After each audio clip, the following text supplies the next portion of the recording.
নমস্কাৰ বন্ধু বান্ধৱীসকল, মই মামনি লাইফষ্টাইল এণ্ড কুকিং চেনেলটোলৈ স্বাগতম জনাইছোঁ। এতিয়াতো আমৰ বতৰ, প্ৰায় আম শেষে হ'বৰ হ'ল। গতিকে আমি গছৰ পকা সৰু সুৰা আমেৰো এবিধ জাম বা জেলি প্ৰস্তুত কৰি ঘৰতে ৰাখিব পাৰোঁ। আৰু ময়ো তেনেকুৱা এটি ভিডিঅ'ই আপোনালোকলৈ আগবাঢ়িছোঁ। এয়া মোৰ গছৰ আম, গছৰ মানে মোৰ মাহঁতৰ ঘৰৰ। গতিকে এইখিনি আমেৰে মই জেম প্ৰস্তুত কৰি কিছুদিনলৈ সংৰক্ষণ কৰি ৰাখিম বুলি ভাবিছোঁ।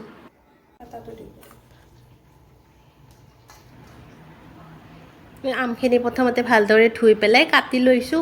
ইমানখিনিয়ে ওলাল, প্ৰায়ভাগ বেয়াই ওলাইছে, পোকে খাইছে বা অকণমান ফাটিও গৈছে, প্ৰায় বেয়াই এইখিনিয়ে হৈছে মোৰ আম। এইখিনি প্ৰথমতে আমি মিক্সাৰ দি পেলাই মিক্স কৰি ল'ব লাগিব। জেলি প্ৰস্তুত কৰিলে এই মিক্স কৰা আমখিনি বা মিক্সাৰত যিখিনি আম গুড়ি কৰোঁ এইখিনি চেকি ল'ব লাগে, কিন্তু জেম প্ৰস্তুত কৰিলে এইখিনি চেকি ল'ব নালাগে।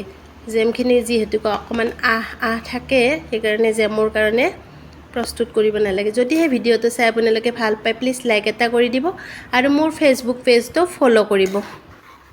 এইখিনি আমখিনি ভালদৰে লৰাই থাকিব লাগিব। মই আপোনালোকক মিক্স কৰি দিয়াটো দেখুওৱা নহ'ল। এইখিনি কিন্তু একদম জুইটো চিমত ৰাখিব লাগে।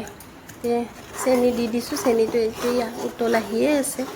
ভালদৰে কিন্তু লৰায়ে থাকিব লাগে। এইটো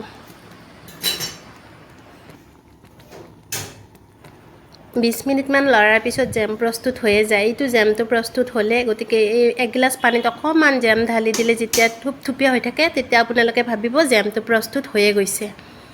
এয়া চাওকচোন, মোৰ জেম ধুনীয়া এটা কালাৰ আহি যায়, চেনিটো যাই পেলাই অকণমান হয়।